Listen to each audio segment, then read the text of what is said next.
What do you do when the promise you banked your entire youth on, the keep going and this will all be yours, turns to dust in a second? 12 years. I burned my entire young adult life, the sleepless nights, the relationship casualties, my whole damn world, for this family business. All of it for one promise. Then one day, I opened a drawer, and I found the cold hard truth that would shatter everything I believed in. A transfer document. My parents' signatures right at the bottom, giving a full 75% of the shares to my brother, the artistic dreamer who barely showed up. And me? A pity 5% handout after 12 years of blood, sweat, and tears. It was a sick joke. The folder slipped from my hands. It hit the carpet with a dull, sickening thud.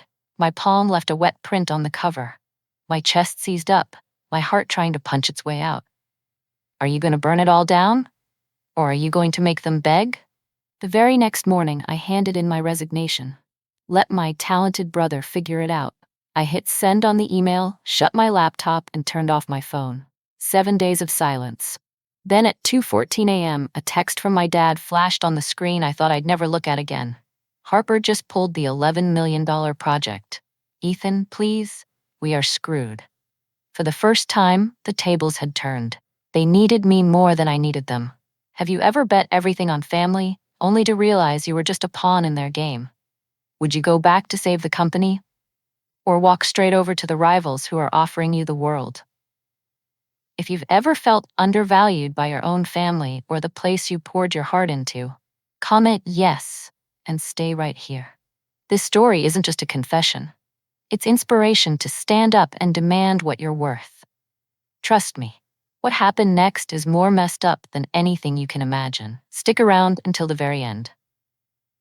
I'm Ethan Sullivan, 34 years old, and I devoted 12 years to Sullivan Builders, our family construction company in Denver. My first memories are sitting under my dad's desk drawing on old invoices while he was on the phone with clients. By the time I was 7, I knew the difference between a blueprint and a construction contract. At 10, I spent summers filing paperwork and answering calls at the reception desk. My dad, Michael Sullivan, would beam whenever a client praised my professionalism. Ethan's got Sullivan blood in his veins, he'd say, clapping my shoulder. One day he's going to run this company. Those words were etched into my mind. They shaped my entire life. While my friends dreamed of being astronauts or vets, I only wanted to turn Sullivan Builders into an empire. Choosing a college major? Easy. Business administration. Minor in construction management. I graduated summa cum laude, turned down 4 job offers from huge corporations, and started working for my dad the Monday after graduation. 12 years later, I lived for the company. I was the first one in, the last one out, sometimes sleeping on the office couch when projects were piled up. Right beside me was Sophie Miller, my girlfriend of 6 years, and Sullivan Builders' talented chief accountant. She quietly handled all the numbers, optimized the costs, and smoothed out background issues nobody even noticed. Sophie always put me first, taking the back seat so I could focus on work, never once demanding recognition. Sophie and I moved the accounting system to the cloud, digitized every single file, and implemented project management software that cut down on delays by 35%. I knew every major client's name, whether they liked black coffee or a latte, where their kids went to school, and their anniversary dates. Our revenue doubled because of us, even though my dad still held the CEO title. My personal life? Pretty much non-existent. 2 relationships crashed and burned because I always chose work over date night.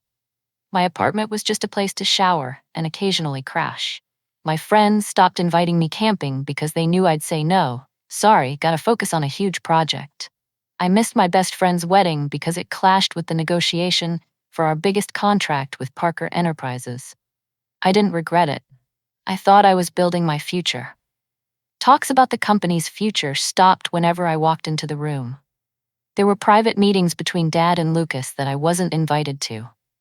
My mom would clumsily change the subject every time I brought up expansion plans. "You're working too hard, Ethan," she'd say, pouring me more orange juice. "Let's not talk about the company tonight." I trusted my family completely. I believed in my dad's promise from when I was a kid, that one day Sullivan Builders, our family company, would be mine. Every sacrifice, every late night would be worth it. But I was about to find out exactly how wrong I was. Everything blew up one Thursday afternoon in late August. I was looking for the original contract for the Central Plaza project because I found an error in an invoice. The office was chaotic because Lucas had proposed reorganizing the storage system, a brand new idea of his, which turned our neat, tidy filing system into a total mess. I tore through the filing cabinet labeled Legal Documents Confidential, thinking the contract might have been misplaced in there. Instead, I found a thick file with the title Transfer of Ownership of Sullivan Builders, printed clearly. My stomach churned as I pulled it out, telling myself it must just be old paperwork from when my grandfather transferred the company to Dad decades ago. But the date on the front page stopped me cold. June 18th of this year, just 5 months ago. I scanned the document, trying to convince myself I was reading it wrong. The legal jargon was dense, but a few lines punched me in the face. Besides the 5% held by minor shareholders, the 95% of family stock was redistributed as follows: 75% to Lucas Sullivan, 15% retained by James and Linda Sullivan, 5% to Ethan Sullivan. 5%. The family controlled almost the whole company, and I, after 12 years of sweat and devotion, got a tiny crumb, while Lucas, the slacker, took almost everything. My face was burning hot, and my hands started trembling. The office suddenly felt fluorescent bright, and the air was thick. I flipped through the pages, desperate for an explanation for this insult. 5%. A literal handout for the person who built this whole damn thing. With shaky hands, I grabbed my phone and snapped a photo of the main document page. The 75% and 5% figures felt like a physical blow. I messaged Sophia Carter, my girlfriend. Sophia, check this out. Lucas gets 75%. I get 5%. What the hell is this? She texted back instantly. OMG, Ethan, what in God's name? Where are you? I'm coming over. I'm at the office, I replied. Don't come yet, I need a minute to think. Her texted voice, though just words, made me feel less alone. Ethan, are you okay? Karen Brooks, the office manager who'd worked there since before I was born, was standing in the doorway.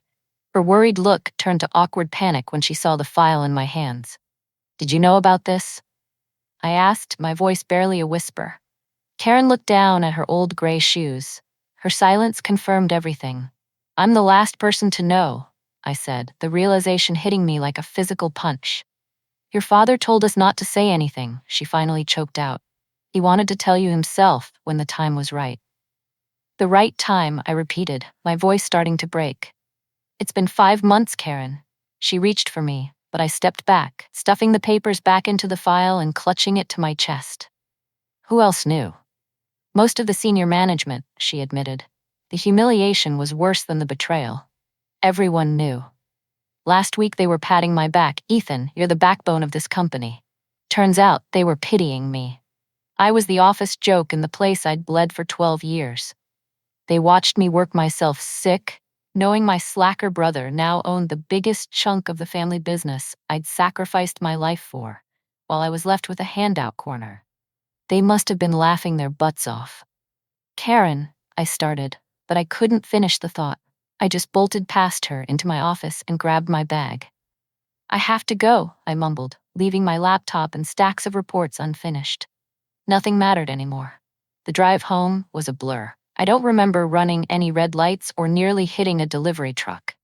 My head just kept replaying Dad's promises about my future at the company. One day, this will all be yours, Ethan, he'd said the first day I officially started, gesturing around the small office we later expanded into a 3-story building. I'm training you to take over so I can retire at 65, he repeated at the Christmas party last year. All lies. My apartment smelled like old, cold pizza and the cheap laundry detergent I've used since college. I didn't turn on the lights. The room was as dark as the future I'd just lost. I collapsed onto the sofa, still clutching the file, staring at the blank wall where a family photo should have been. What did I do wrong? Not work hard enough? Not smart enough? Not worthy enough? The questions spun in my head as the room grew darker. Also Lucas, who just drifted back into town after years away, could snatch the family empire I devoted my youth to, tossing me a 5% slap in the face. The injustice crushed my chest like a boulder. 12 years of my life, gone in a puff of smoke. Every sacrifice turned out to be for nothing. The future my dad promised me was delivered to Lucas on a silver platter. In a daze, I reached for my phone. I wanted to message Sophia, my rock, but I knew she'd be too upset. I needed a sharp perspective. My grandfather, the founder of Sullivan Builders, always fair, and a man who'd faced betrayal himself, he would get it. I texted Sophia, "I'm heading to Grandpa's. Big trouble." She shot back, "Are you okay? I'm worried sick." "I'm fine," I replied, my heart heavy. Then I dialed my grandfather. "Grandpa, it's me. I need to talk." My grandfather, William Sullivan's voice came through instantly. "Ethan, what's wrong with your voice? What is it?" Only then did I realize tears were streaming down my face as he asked. "They gave the company to Lucas," I managed to say, the words sounding alien, not mine. 75% of the shares, 5 months ago, in secret. "Good God," Grandpa gasped. "I don't believe it. Get over here right now, Ethan." I didn't have the strength to argue. During the 25-minute drive to his little house on the outskirts of Denver, the numbers 75% and 5% just spun in my head, a loop with no exit. When Grandpa opened the door, his eyes were full of righteous anger on my behalf, shattering the numb shell I was hiding inside. He pulled me into a tight hug, and I finally broke, sobbing uncontrollably. 12 years, Grandpa, I choked out. 12 years of my life. "I know, son," he said, his voice deep but steady, his thin hand patting my back. "I've been where you are." He told me about an old partner who betrayed him when he first started the company. The pain was still fresh decades later. Then Grandpa looked at me dead in the eye. "Lucas turned down the company 2 years ago. So why did he take it now?" I froze. "There was a secret meeting in January. Your father promised Lucas something. Something neither you nor I know about." Only an empty void remained in my chest, and a decision was beginning to form. If they didn't value my work, I wouldn't give it to them anymore. If Lucas owned the company, he could run it. It was time to stop working for free. When I left Grandpa's, I drove back to my apartment, my mind reeling. When I opened the door, I found Sophia sitting on the sofa, her eyes full of worry. "I came right over when I saw the texts," she said, standing up to hug me. "What did Grandpa say?" I told her about Grandpa's advice, about protecting myself. "I'm going to confront them at Sunday dinner," I said. "I need to know why." Sophia gripped my hand, her eyes resolute. "You deserve respect, Ethan. I know you'll do the right thing." Her hug fueled my resolve, a small fire in the storm. Sunday night hit me like a ton of bricks. My stomach was absolutely tied in knots. After spending all Saturday planning with Grandpa, I decided to face the music at our usual family dinner. I pulled up to my parents' house in suburban Denver exactly at 6:30 p.m. The modern place, huge glass windows, perfectly manicured shrubs, suddenly felt like a stranger's home. The smell of barbecue ribs, my favorite, wafted from the kitchen when I walked straight in. No knock. Dad was in his usual armchair, reading a project file with his reading glasses slipped down his nose. Lucas was setting the table, laughing his head off at something Mom said from the kitchen. It was all so sickeningly normal, like they hadn't just shredded my life. "Ethan, you made it," Mom called out, cheerfully. "Perfect timing. Dinner's almost ready." I forced a smile and took her hug, totally numb. "Need a hand?" "Nah, Lucas has it handled," she said. "You take a break." Lucas looked up, smiling wide. "Hey man, how was your Saturday? I texted you about that new client report, but you didn't reply." Because I was busy collapsing after finding out you stole the company, I thought, bitter as hell. "Just needed a break," I deflected. "The report's fine." Dad looked up from his papers. "There you are. Thought you might bail. We got some good news on the Eastview project." His voice was totally calm, like nothing had changed. I wanted to scream, but I held my tongue. Not yet. I had to get through dinner just to be sure they weren't planning on telling me anything. Dinner was torture. I just pushed the food around my plate while they talked shop like any other night. Lucas enthusiastically pitched an idea to restructure the technical team. Dad nodded along to every word. Mom tried to steer the conversation to softer topics: her yoga class, the neighbor's new cat, the community fundraiser. I barely spoke, giving everyone the shortest clipped answers. If anyone noticed my dead silence, they didn't mention it. After dessert, some butter cookies I couldn't even taste, Dad got up. "All right, I'm gonna catch the rest of the game. Lucas, swing by the study later. We need to talk contractors. Now or never. Actually, I said, my voice shockingly calm. I need to talk to all of you. My tone stopped them cold. Mom's hand froze halfway through clearing a plate. Lucas's smile vanished. Dad slowly sat back down. What is it, Ethan? Mom asked, worry seeping into her voice. I reached into my jacket pocket and pulled out the file. I found this on Thursday, I said, dropping it right in the middle of the dining table. When were you all planning on telling me about this?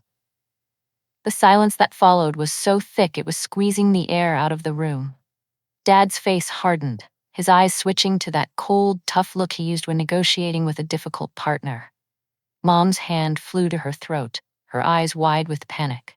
Lucas suddenly became intensely interested in the napkin on his lap. Where did you get that? Dad finally spoke. Does it matter? I shot back, my voice dangerously sharp. Were you ever going to tell me? Or was I just supposed to shred my back working 80 hours a week for the rest of my life, not knowing my brother owns the company? Mom reached for me. Honey, we were going to tell you, she pleaded. We just couldn't find the right time. I snatched my arm away. The right time was before you signed the papers, Mom, not 5 months later. Ethan, Dad said, using that dismissive, authoritative tone he used in board meetings. This was a strategic decision for the future of Sullivan Builders. Lucas has new ideas, the vision to take the company further, he went on. And I don't? I asked, my voice climbing with every word. After 12 years of devotion, after doubling the revenue, after sacrificing everything for this company? You are too much like me, he countered, as if that explained everything. Too conservative. The construction industry is changing, and we need to change with it. His voice dropped, carrying a bitterness I'd never heard before. I built this company from the ground up, and I see it getting too rigid under my hands. Lucas, he has the risk and the vision I once had. This company needs a fresh current, a more daring direction, not the safe stability you bring. Then teach me, I yelled, slamming my hand onto the table, making the cutlery jump. If you wanted new ideas, why didn't you just coach me? We thought you'd understand, Mom cut in, her voice weak. You've always been so practical, so rational about business. Practical? As in working myself to death for the company that was promised to me? I roared. Is that the rational decision you expect me to accept? Lucas finally spoke. Ethan, it's not like that. Dad offered me the shares. Stop, I cut him off. Don't pretend you don't know what you stole from me. That's unfair, Dad interjected. Lucas has contributed greatly to the recent growth. His expansion ideas? I laughed bitterly. The exact ideas I pitched 4 years ago, which you called too risky? Dad's brief silence confirmed my suspicion. Let me be clear, I continued, my voice shaking with pure rage. You shot down my ideas, then handed them, and 75% of the company, to Lucas, while I pushed myself to exhaustion, thinking I was building my own future. Ethan, you're being dramatic, Dad said dismissively. You still have a job, a good job with a lot of potential. Potential? I repeated, absolutely incredulous. I've been running this company for years while you negotiate with contractors. What more am I supposed to aspire to? Your brother needs your experience, Mom pleaded. You two have always been a great team. Not a team, Mom, I said. I was the pack horse and he was the owner. There's a huge difference. I turned to Lucas. How many hours did you log this week? 15? 20? I pulled 3 all-nighters to finalize the Morrison contract. Lucas looked down, totally ashamed. You work harder than me, Ethan. I've always admired your dedication. Admired it so much you stole the company that was supposed to be mine, I shot back. Enough. Dad roared, standing up fast. This decision wasn't easy. Lucas has the qualities the company needs to move forward. What qualities? I asked, my voice cutting like a knife. 2-hour lunches and flirting with clients? While I missed birthdays, dumped girlfriends, and sacrificed my entire life for Sullivan Builders, for the future you promised me? Tears were burning behind my eyes, but I swallowed them. I wouldn't give them the satisfaction of seeing me break. So what now? Dad snapped. What do you want? I stood up, slowly collecting my bag and the file. Nothing. Not from you. If Lucas owns the company, he can run it. I quit. You can't quit, Dad stammered. The Morrison project breaks ground next week. The Baxter contract is due Wednesday. The quarterly financials. Let Lucas handle it. I said, cold and hard. I'm done working for free. Mom burst into tears. Ethan, please, we are family. Family doesn't do this to each other, Mom, I said, walking to the door. I paused, looking back at their stunned faces. I'll send my official resignation tomorrow. Don't worry, I'll keep it professional. Unlike some people in this room. As I reached my car, I heard the front door open. Lucas called my name, but I didn't turn back. I got in, my hands shaking so bad I fumbled the key in the ignition. Only when I was a few blocks away did I pull over and let the tears finally come. I grabbed my phone and texted Sophia Carter. I just quit. They didn't budge. She replied instantly. OMG, Ethan, I am so incredibly proud of you. Come home, I'm waiting. Her words were the only light I had in the darkness. When I unlocked my apartment, Sophia was there, sitting on the sofa, her eyes full of worry. I rushed over the second I saw your text, she said, pulling me into a fierce hug. I told her about the confrontation, their BS excuses, how my brother just stood there. You did the right thing, Ethan, she said, holding my hand. You deserve respect. Now you just need to breathe. I'm staying right here. Her embrace was a deep balm to the pain, a promise I wasn't fighting this battle alone. Monday morning. My alarm clock screamed at 5 a.m. like it had for 12 years. For a hazy second, I reached for my phone on autopilot before the reality of the weekend crashed over me. I wasn't going to work today or ever again at Sullivan Builders. I hit snooze, lay back, staring at the ceiling. Sophia woke up from the living room couch where she'd crashed to be close after Sunday's chaos. Ethan, you okay? She asked, worried, sitting beside me. The familiar Monday dread, the to-do list, the client calls, the deadlines, was replaced by a chilling, empty void. Who was I without the company? Sophia took my hand, her eyes soft. You're still Ethan, she said. The man who found that document and walked away. No one can steal who you are. I let her pull me into a hug, her steady warmth keeping me from sinking into the dark pit. The 12-year ritual, shower at 5:15, coffee and email by 5:45, out the door by 6, just evaporated. I made coffee out of habit, but let it go cold on the counter. Sophia, in a cozy oversized sweater, forced me to eat toast. You need energy to strategize, she insisted. I opened my closet, looked at the neat row of suits, then shut it, grabbing old college sweats and a hoodie. Sophia gave me a small smile. Look at you. You look like a freshman again. By 6:30 a.m., I'd checked my phone a dozen times. No call from Mom or Dad. No desperate plea from Lucas. They seriously think they can run that company without you? Sophia asked, her voice tinged with the same righteous anger she had last week. I shrugged, feeling both disappointed and weirdly free. At 8 a.m., I called Margaret Hayes, Grandpa's former colleague who ran a construction firm in Boulder. Sophia sat next to me, holding my hand. Miss Margaret, it's Ethan, I said. I need some guidance. Ethan, what is wrong with your voice? She demanded. For the next hour with Sophia grounding me, I spilled the whole story. Margaret was stunned, furious on my behalf. That is unacceptable, she said. After everything you did? Was I an idiot for trusting them all those years? I asked. No, she replied. You were loyal, but loyalty has to be earned. Sophia squeezed my hand in agreement. What do I do now? Protect yourself, Margaret advised. Document every contribution, projects, clients, systems. Prove your value. All morning, Sophia helped me draft the documentation. We listed every major project I managed, the clients I built relationships with, the systems I put in place, being careful to avoid company secrets. These personal client notes are yours, Sophia insisted, pointing to the management tips I developed. They have no claim to them. By noon, I wrote my official resignation, short, sharp, and professional. I stated I was taking my accumulated 7 weeks of paid vacation time per my contract rights. In 12 years, I'd never taken more than a long weekend. I set up the autoresponder. I am currently out of the office and unavailable to respond. Please direct all inquiries to Lucas Sullivan at email address. Sophia nodded. Perfect. Let him deal with it. I turned off my work phone and locked it away in a drawer. That afternoon, I contacted Daniel Tran, my lawyer buddy, to review my employment contract. Sophia sat next to me, looking over my resume, which I was updating for the first time in 12 years. You are a massive asset, Ethan, Daniel said. Any construction firm would snatch you up. Sophia grinned. See, you don't need them.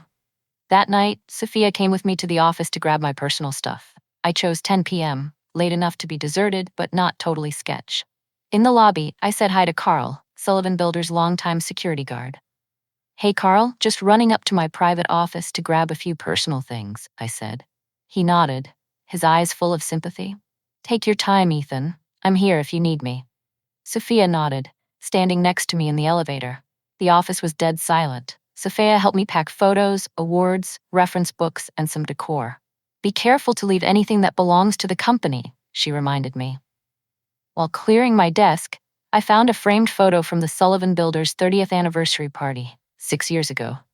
Dad had his arms around me, and Lucas, all three of us beaming. Sophia touched my shoulder. "Take it. Not for them, but for you." I placed the photo in the box, my heart heavy. We all looked so happy, so united. Was it all just an illusion? For a split second, my resolve wavered. This was still my family, regardless of the betrayal. Was I being dramatic, throwing away not just my career, but my relationship with my parents and brother?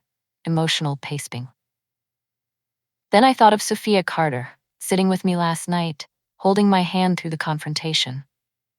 "You did the right thing," she'd said. Her words brought me back to the transfer document, that humiliating 5%. I remembered them planning the business without me, the unrewarded years of sacrifice.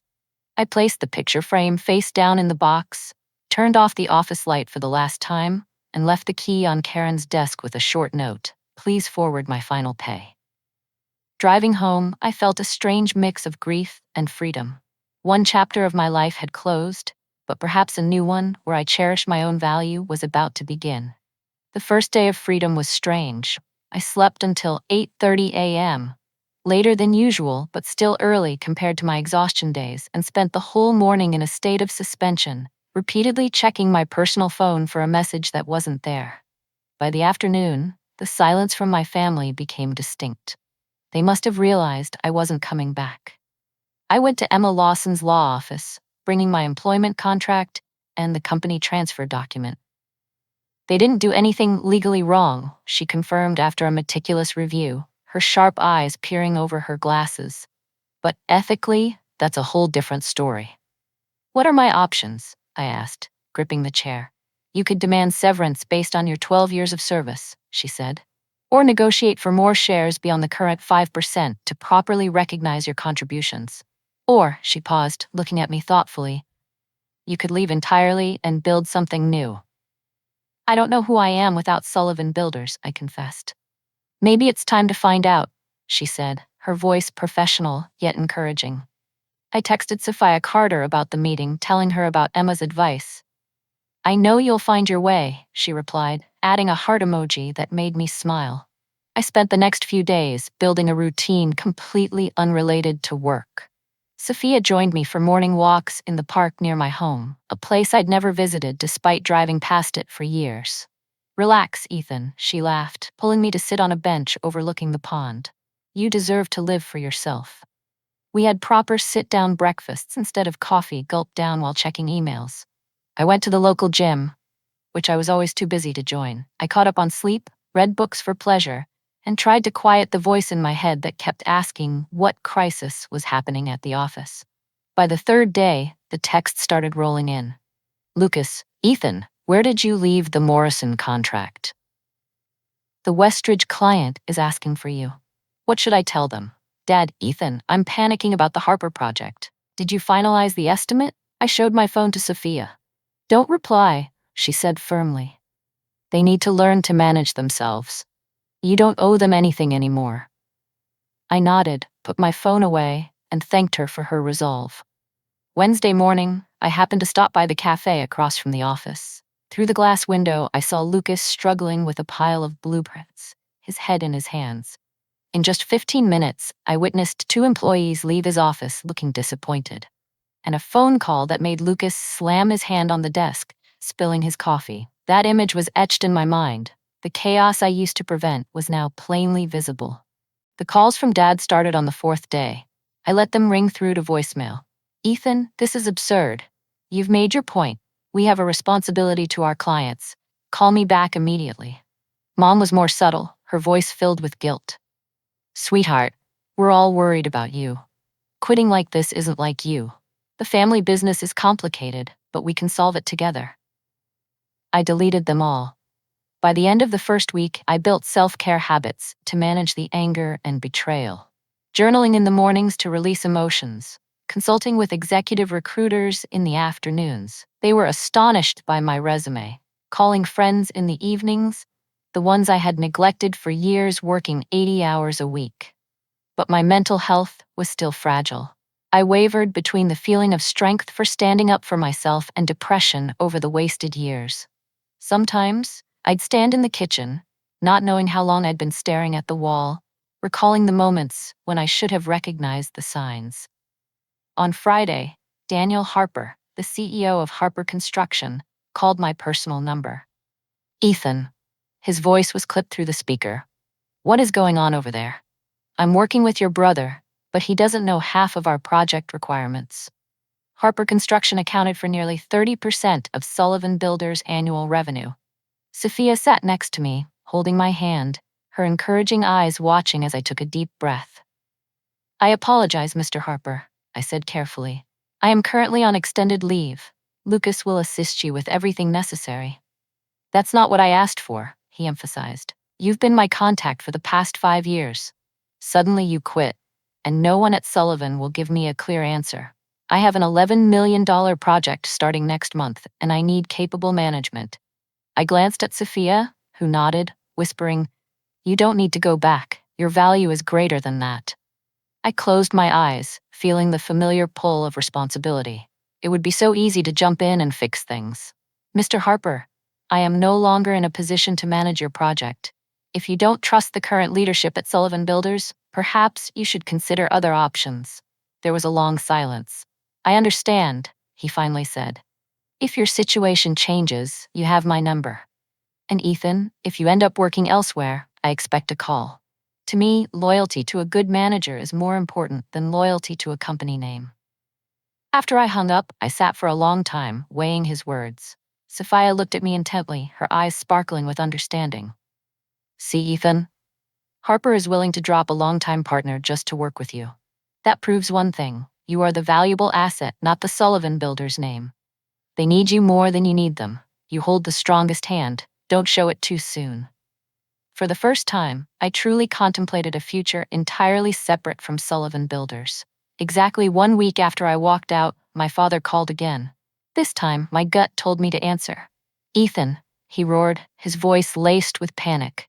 Harper is threatening to pull the contract. $11 million. He says he won't work with Lucas. You need to be in the office tomorrow morning to fix this. A strange calm washed over me. A week ago, this crisis would have sent me racing to the office, pulling an all-nighter to save the Harper Construction contract. Now, I felt detached. Let Lucas handle it, I said evenly, my voice completely flat. He is the 75% owner after all. I'm sure he has enough new vision to figure out basic things like estimates and contracts. The dead silence on the other end was more satisfying than any comeback. For the first time, I felt the true power of saying no. Damn it, Ethan. Dad yelled into the phone. This isn't a game. This is Sullivan Builders, your grandfather's legacy. My legacy? I cut him off, a flicker of anger finally sparking. You handed that legacy to Lucas, remember? I don't have time for this, he growled. Harper needs an answer by tomorrow morning, or he's taking the $11 million project to Stonefield. Then Lucas better prepare a great pitch, I replied, and hung up, switching my phone to silent. 15 minutes later, the doorbell rang. Through the peephole, I saw Dad standing there, a total contrast to his usual polished self. His tie was crooked, his shoulders slumped, and his gray hair was messy. For a moment, I considered not answering, but avoidance was never my style. Taking a deep breath, I opened the door, ready for the confrontation. My father stood there, but this was a different version of the man I knew. His business shirt was rumpled, his tie was pulled loose in a desperate way. The stale smell of burnt coffee clung to the fabric, and his eyes were bloodshot and deeply shadowed from lack of sleep. I had never seen my father, a man who maintained an almost stoic level of neatness, look so pathetic and truly desperate. Dad walked into the living room without being invited, pacing like a caged animal, agitation radiating from every move. Do you realize what you've done? He demanded, running a hand through his hair. Harper is just the beginning. Westridge called this morning, asking for you specifically. The Morrison project is due Friday, and Lucas can't make sense of your notes. I leaned against the wall, crossing my arms. Sounds like a management problem. Good thing Lucas is the owner. Dad's face flushed. This isn't funny, Ethan. No, Dad, I said, my tone calm. You are in crisis. For the first time, you are facing the consequences of handing the company to someone who can't run it. He stopped pacing, glaring. You're enjoying this, aren't you? Watching it burn? Not enjoying it, I replied. Processing it. There's a difference. I sat on the sofa, gesturing for him to take the chair opposite.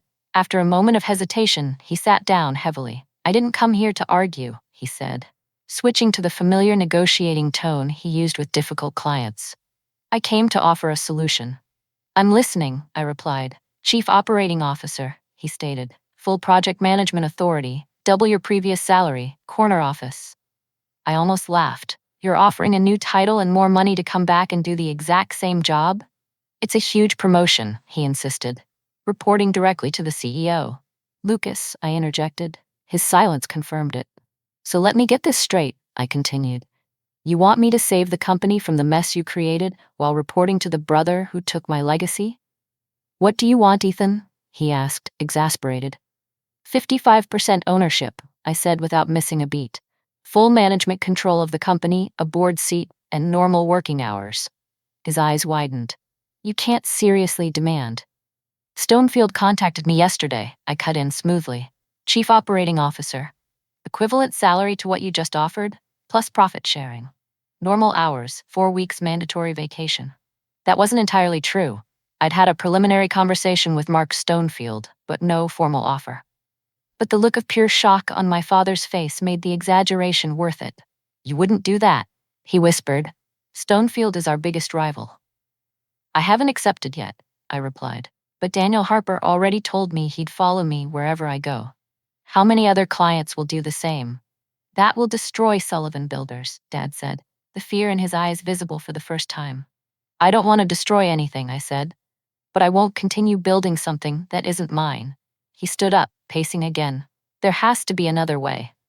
There is, the one I just suggested, I countered. 55% ownership, full management control, board seat, normal hours. Lucas will never give up that much control. Then maybe you should have thought of that before you gave him control. I said evenly. This isn't a negotiation where you hold the power. I know my value. He looked up at me for a long time, as if calculating the cost of meeting my demands against the risk of losing a major client. I need to talk to your mother and Lucas, he finally said. 3 days, I replied, choosing a reasonable deadline. I need an answer before Thursday evening. After Dad left, I leaned back on the sofa, my heart pounding. I texted Sophia Carter. Dad was just here. I demanded 55%. Are you free this weekend? Sophia, you've been with me through every storm. I need to relax after all this, and I want to make it up to you with a trip to Aspen, she called immediately. Ethan, 55%, you really know your worth. Aspen sounds amazing. Friday? Friday, I replied, smiling. On Friday, we drove 3.5 hours from Denver to Aspen. The Rocky Mountains glorious under the summer sun. Sophia hummed along to the radio, making me forget the tension. We stayed at a cozy lodge with a window view of the Maroon Bells.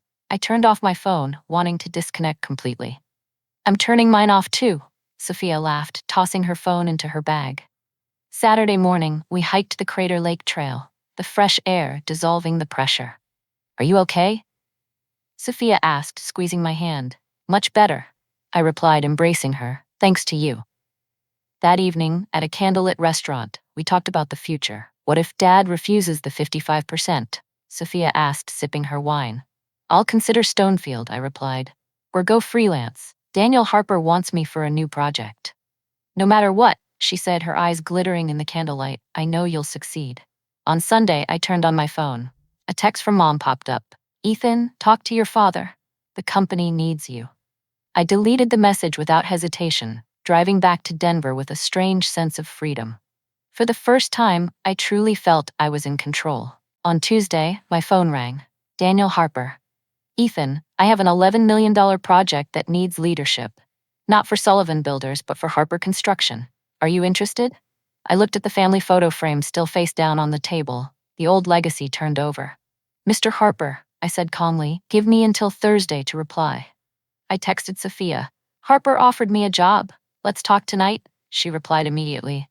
How hilarious, both your dad and Harper want you. I'm here, Ethan. I opened the window, taking a deep breath of the early Denver air. Sullivan Builders used to be my entire world, but now with Sophia by my side and new doors opening, I saw a clear path, not the golden platter handed to Lucas, but something I would forge with my own hands. I had never spoken to Dad like that before, as an equal, not a son or an employee. The feeling was both terrifying and exhilarating. 50 minutes after Dad left, Mom called. I let it ring through to voicemail. Then Lucas, too. I wouldn't let them coordinate or appeal to my emotions. The era of family sentiment clouding business decisions was over. The next morning, I officially met Mark Stonefield at a cafe in downtown Denver.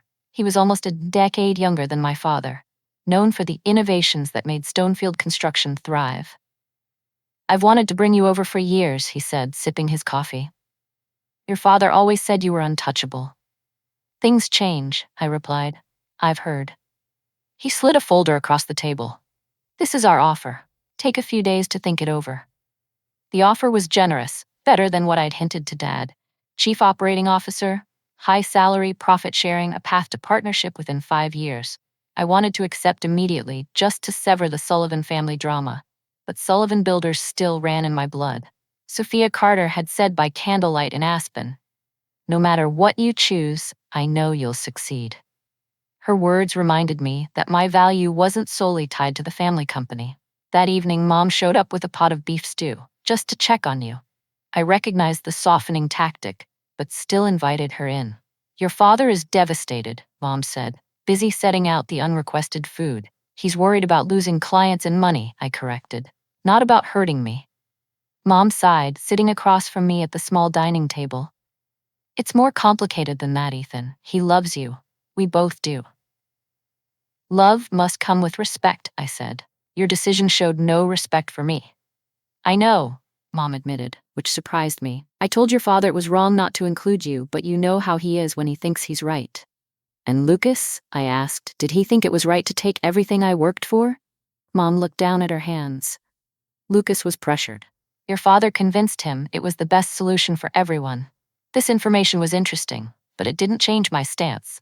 My terms remain the same. 55% ownership, full management control, a board seat, and normal working hours. Your father is considering it, Mom said softly. He's meeting with James Larson to discuss options. James Larson, our family lawyer for decades, was a sign that Dad was taking my demands seriously. After Mom left, I felt a strange unease. The possibility of Dad recognizing my worth, even partially, was harder to process than the betrayal. The next day passed without contact from the family. I used the time to meticulously review Stonefield's offer, preparing my questions. If Sullivan Builders didn't meet my demands, I needed to be ready to move on. The Aspen trip with Sophia last weekend gave me clarity. Disconnecting and hiking the Crater Lake Trail, I realized what I wanted. Not just shares, but the respect I deserved. Exactly at 6 p.m. on Wednesday, my phone rang. My father's name appeared on the screen. Ethan, he said, his voice formal. We want to meet you tomorrow to discuss your offer. Neutral location, Riverfront Bistro, 12 noon. The whole family? I asked. That's right. Your mother, Lucas, me, and James Larson to handle the paperwork if we reach an agreement. I want Grandpa to be there, I replied. This is his legacy. Dad was silent for a moment. I will arrange it, he finally said.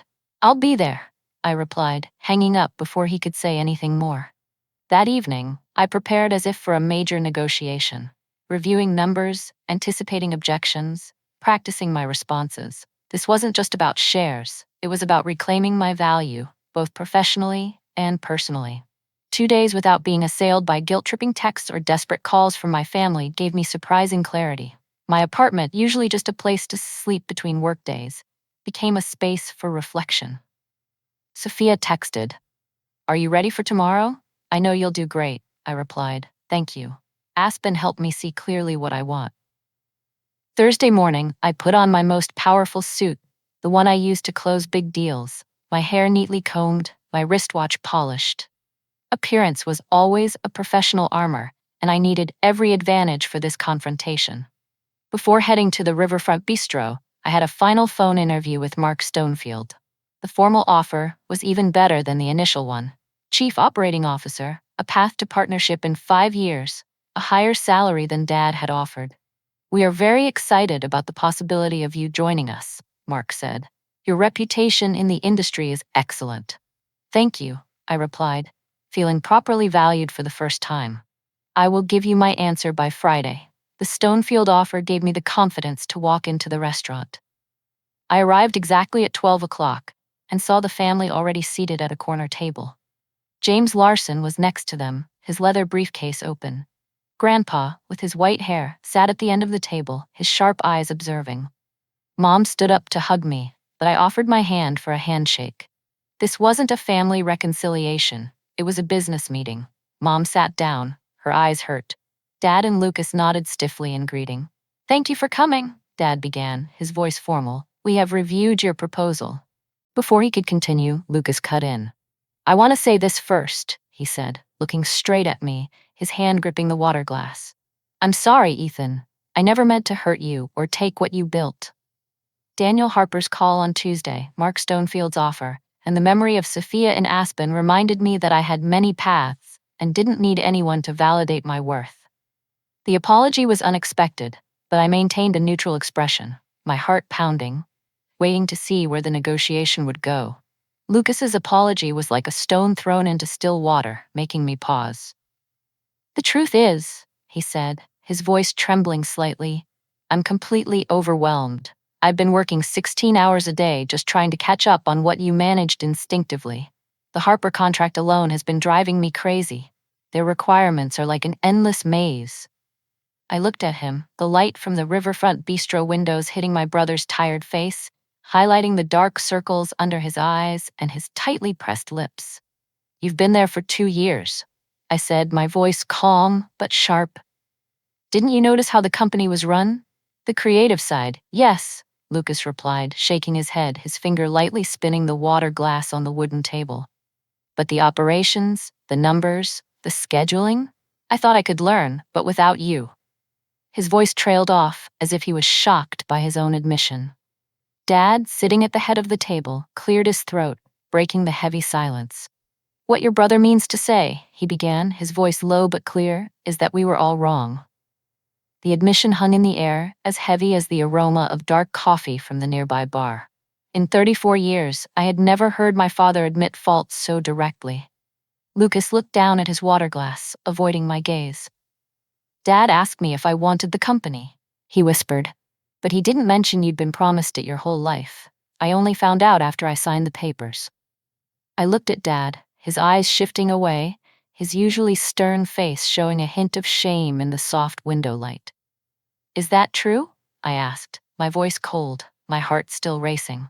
"I may have not been entirely clear about some expectations," he admitted, his hand gripping the edge of the polished wooden table. "I thought it would be easier for everyone."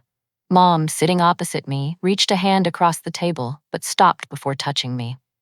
"We haven't slept since you left, Ethan," she said, her voice choked, her eyes red. "Not just because the company is in chaos, but because we hurt you. That was never my intention." Grandpa, James Sullivan, sat at the end of the table, his deep-set eyes watching intently. He gave a slight nod, seemingly to maintain peace between me and Lucas, not taking sides. James Larson, the family lawyer, cleared his throat, opening his leather briefcase. "We should discuss Ethan's proposal," he said professionally, pushing his glasses up his nose. For the next hour, we negotiated. Dad started at 25% ownership. I immediately refused. "Not enough," I said, locking eyes with him, my hand resting firmly on the table, feeling the cool wood beneath my fingers. "I want 55% ownership," I stated clearly, my voice resolute, repeating the demand from the family dinner, "and full operational control. That is the fair recognition for 12 years of dedication." Dad frowned, shaking his head. "Too high, Ethan. Lucas needs to retain some control." Lucas looked down, silent. I held my ground, but secretly wondered, am I asking for too much? After a tense debate, I made a concession. 51%, I said slowly. Enough for me to have strategic decision-making power, but still keep the family together. Unexpectedly, Lucas spoke up. I'll transfer 46% from my share, he said, stunning the whole table. I don't want to be the owner. I just want to contribute to the company, not bury myself in spreadsheets. I looked at him, my breath slowing. You could have said that 12 years ago, I replied, but the bitterness in my voice had softened. As the salad was served, the light clinking of silverware against plates punctuated the moment. We outlined the agreement. I would receive 46% from Lucas, plus my existing 5%, totaling 51% ownership. Lucas would drop from 75% to 29%, Mom and Dad would retain 15%, and 5% belonged to minor shareholders. Mom and Dad agreed to retire, transferring all executive responsibilities to me and Lucas. I would become the chief operating officer, with full authority over strategic decisions, while Lucas would focus on creative projects and client relations, his true strengths. Any major changes required my approval, ensuring the company stayed on track. Most importantly, the agreement limited working hours to a maximum of 45 hours per week for all managers, accompanied by 4 weeks of mandatory vacation annually. The burnout culture of Sullivan Builders would end. As James Larson jotted down the final points, I thought of Sophia, who had quietly kept the company stable. She deserved recognition in this new future. Lucas leaned toward me. Can we talk alone? Just us. My instinct was to refuse, but his sincere look made me stop. Fine. 5 minutes. We stepped out onto the wooden balcony, the sound of the river flowing gently below, carrying the smell of freshly cut grass. The wind blew through, easing the tension. I never wanted to hurt you, Lucas said immediately, hands in his pockets, eyes looking distantly towards the sparkling river. When Dad offered me the company, he said you were too good at operations, that the company needed you in that role. I thought I was helping. And you believed that? I asked, skeptical. Lucas sighed. I wanted to believe it. After years of being seen as the failure, the useless artist's son, being wanted by Dad felt great. I looked at him, surprised. You thought I was the favorite? Dad always talked about your talent, Lucas replied. Only after I came back. Before that, it was always, why aren't you like Ethan? Ethan knows what he wants. Ethan is building something. We stood in silence, the sound of birdsong punctuating the stillness. Both of us were redefining decades of unspoken competition. We've never really talked, have we? I said, my voice low. Not about the important things, Lucas agreed. He hesitated. I don't want to be CEO, Ethan. I'm terrible at it. But I want to contribute, bring creative ideas if you handle the operations. For the first time, I envisioned a future where Lucas and I complemented each other. It wasn't for forgiveness yet, but it was a start. When we returned to the table, James Larson had prepared the letter of intent. We spent another hour fine-tuning, but the framework of the agreement remained unchanged. By mid-afternoon, we had a document that protected my interests while preserving the family company. It will take a few days to finalize the paperwork, James said, closing his briefcase, the quiet zip echoing. But with signatures on the letter of intent, we can begin. Dad signed first, then Mom, Lucas, and finally me. As I put the pen down, I felt a burden lift, a lightness. The sound of the pen scratching the paper was like a period closing the old chapter. Grandpa stood up, nodding slowly to both Lucas and me, his eyes softened, as if satisfied that the family had found common ground. Take care of it, both of you, he said quietly, his voice warm, before briefly holding my shoulder and leaving the table. I watched him go, sensing the neutrality, but also the hope in his gesture. Will you return to the office tomorrow? Dad asked as he was leaving. Harper is still threatening to pull the contract. I shook my head. Not tomorrow. I need time, and I have another job offer to respond to. Dad's eyes widened, as if realizing I had options beyond Sullivan Builders. Besides, I added, I still have 5 weeks of vacation to take. As I left the restaurant, I took out my phone and texted Sophia. Negotiation done. I got 51%, executive control. Lucas handles creative, parents retired, how are you? She replied immediately, as always. Oh my God, Ethan, you did it, I'm so proud. See you tonight, I'm at your place. Her message was like a bright spot, soothing the tension in me. I'm taking real time off, I told Dad as I left Riverfront Bistro. But starting Monday, I will answer calls for emergencies, real emergencies. Mom stepped forward, giving me a quick hug, her warm breath against my shoulder. We have a lot to rebuild, she whispered. Not just the company. Yes, I agreed, my voice low. We do. I walked toward my car, my mind strangely clear, as if a boulder had been lifted. The future I had dreamed of for 12 years had collapsed, but from the rubble, something new, potentially better, was forming. It wasn't perfect, and trust would take time to mend, but it was a start. That evening, I called Daniel Harper, the CEO of the rival company, to turn down his job offer. My family just sorted some things out, I explained, my voice sincere. I'm disappointed, but I understand the pull of a family business, Daniel replied. The door remains open if things don't work out. Thank you, more than you know, I said. Next, I called Mark Stonefield, who had also extended an attractive offer last week. I've decided to stay at Sullivan Builders, I told him. Thank you for the opportunity. Good luck, Ethan, Mark replied, his voice genuine. If you change your mind, call me. The 2 calls left me feeling relieved, like closing one door to fully embrace a new future. That night, I opened a bottle of wine, sitting on my Denver apartment balcony, watching the sunset over the Rocky Mountains. For the first time in a decade, I was doing nothing. No work emails, no project plans, no crisis management. Just the gentle wind, the brilliant orange light in the sky, and the feeling of freedom to dream about a future where work was important but didn't consume my entire life. I took a deep breath, as if I had just found myself again. A month later, I walked into Sullivan Builders as the majority shareholder and chief operating officer. With 51% ownership, I held the strategic decision-making power. My new office wasn't Dad's luxurious corner room, but a space I designed myself. Large windows for light, a tidy desk next to a lounge area with armchairs. It symbolized change, no more pressure from the past. In the preceding weeks, I actually took a vacation, flying to a California beach where I spent 10 glorious days reading novels, swimming, and sleeping in.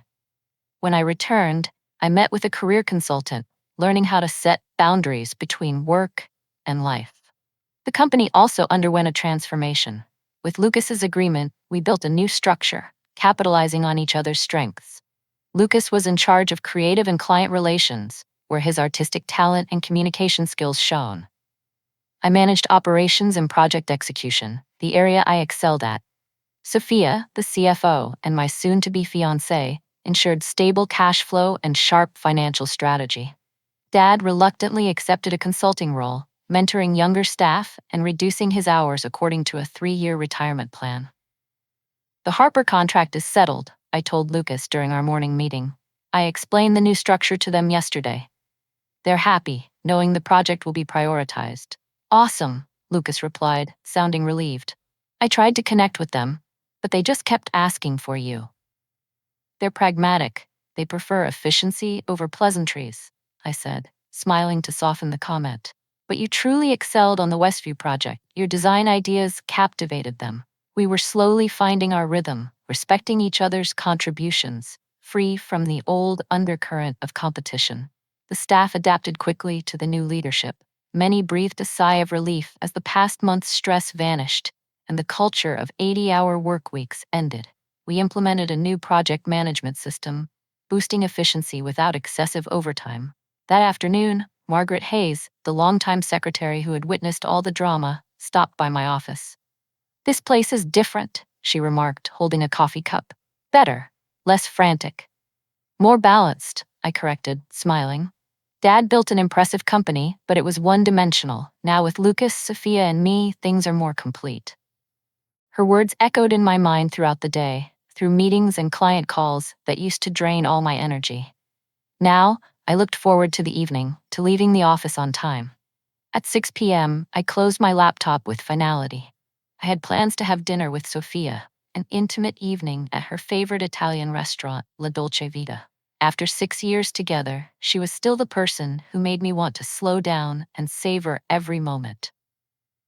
As I gathered my things, Lucas appeared at the doorway. Leaving so soon?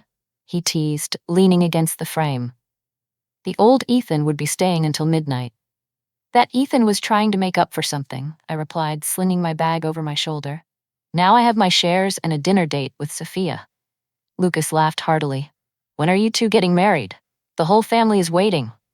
Slow down, no need for the third degree, I said, winking. He hesitated. Oh, Mom called. She wants to organize another Sunday family dinner. Said we need time to heal. The thought of those dinners, laden with complex memories, made me pause. Let me think about it, I replied. Mom said no pressure, just discuss it, Lucas said, adjusting his patterned scarf, a remnant of his artist days, now integrated with his suit. I think we need to try being a normal family, whatever that looks like. A month ago, I would have refused outright. Now I considered it. Fine, I'll get back to Mom. That's enough, he replied, backing away. Enjoy your night. Don't think about work for at least 12 hours. Is that a brotherly order? I joked. Shareholders' orders, he grinned. As I drove to the restaurant, I was amazed by how quickly everything had changed. Sullivan Builders was thriving. Initial quarterly projections under the new structure showed marked improvement. Lucas brought in 3 new contracts with his creative ideas. I optimized operations, reducing costs while maintaining quality. Sophia ensured the company was more stable than ever. Stepping out of the car, I texted Sophia, first day in the new office. Strange but wonderful. Ready for tonight? She replied immediately. You're living again, Ethan. I'm ready, picking out a dress now. See you at La Dolce Vita. Her message made me smile, ready for an evening free of work concerns. Grandpa called soon after, his voice warm over the phone. I see the company is heading in the right direction, he said, a gentle affirmation. But remember to hold on to both, work and life, my boy. I nodded, though he couldn't see, feeling his neutral yet profound care. My father, James Sullivan, seemed relieved to gradually step back, though occasionally he couldn't resist offering unsolicited advice. More importantly, I had reclaimed my life. I hit the gym 3 times a week, joined a book club, and even considered getting a dog. Something unimaginable when I worked 80 hours a week. Dinner with Sophia, my soon-to-be fiancée, at La Dolce Vita was delightful. When she asked about the family, I recounted the recent drama without the sharp pain of a few weeks ago. So you stood firm and won what you deserved, Sophia summarized, her eyes sparkling under the restaurant lights. That's truly admirable. It's not just a win, I mused, swirling my wine glass. It's about being properly valued by my family and myself. Sophia raised her glass, smiling. Speaking from the perspective of a CFO who's worked with both Harper and Stonefield, they are lucky to have kept you. The gentle clinking of glasses was an affirmation. On Sunday, Sophia and I went to the family dinner, though I had considered it carefully. The familiar drive to my parents' house no longer filled me with anxiety. When Lucas opened the door, flashing a warm smile, I knew they were intentionally setting the stage for me to reintegrate through a mending brotherly relationship. Sophia gently squeezed my hand, chatting with Mom about dessert recipes, bringing a feeling of familiarity. The dinner was far different from the old meetings. Dad was quieter, less domineering. Mom watched us with hopeful eyes, quickly changing the subject when work talk dominated. Lucas and I maintained our new camaraderie, different from our childhood, but healthier. Sophia, seated beside me, smiled whenever Lucas and I teased each other, as if she were a natural part of the family dynamic. After dinner, Mom and Sophia stayed in the kitchen cleaning up, the clinking of dishes blending with their laughter. Lucas and I sat in the living room, talking about the Westview project. Dad walked in, his posture awkward. I wanted to say, he began, his voice hesitant. Your and Lucas's presentation to the board last week was excellent, better than anything I ever did. Coming from Dad, this was a massive acknowledgement, implicitly recognizing the company was thriving better under our leadership. We're a good team, I replied. Lucas and I, each with our own strengths. Yes, he cleared his throat. I should have seen that sooner. Not quite an apology, but coming from James Sullivan, it was close enough. The following week, Lucas and I presented the 5-year plan to the board of directors, a true collaboration, combining his creative vision for market expansion with my detailed operational strategy. Standing side by side, confidently answering questions and complimenting each other's points, I caught my father's eye at the back of the room. It wasn't exactly pride, but surprise, as if seeing something unexpected and truly valuable. After the board approved the plan, we raised a glass of champagne in my office. Lucas held up his glass. To losing everything. I raised an eyebrow. If Dad hadn't made that dumb decision, he explained, we'd still be stuck in a rut. You'd be burned out, I'd feel useless, and Dad would control everything. I paused, then clinked my glass against his, to finding something better. Sipping the champagne, I looked out at the Denver skyline. The journey was painful, the betrayal ran deep, but the outcome far exceeded my imagination. By demanding my worth, I didn't just win 51% of the shares and executive control of Sullivan Builders. I reclaimed my life, and that is worth more than any company. The biggest lesson I learned wasn't the 51% share. It was this: if you don't set your own price, others will label you with the cheapest one. Don't wait for them to recognize you. Force them to pay your true value. Today, every time I sign a multi-million-dollar contract in my own name, I still remember the number 5%. It's no longer an insult. It's a reminder. Never let anyone price you twice.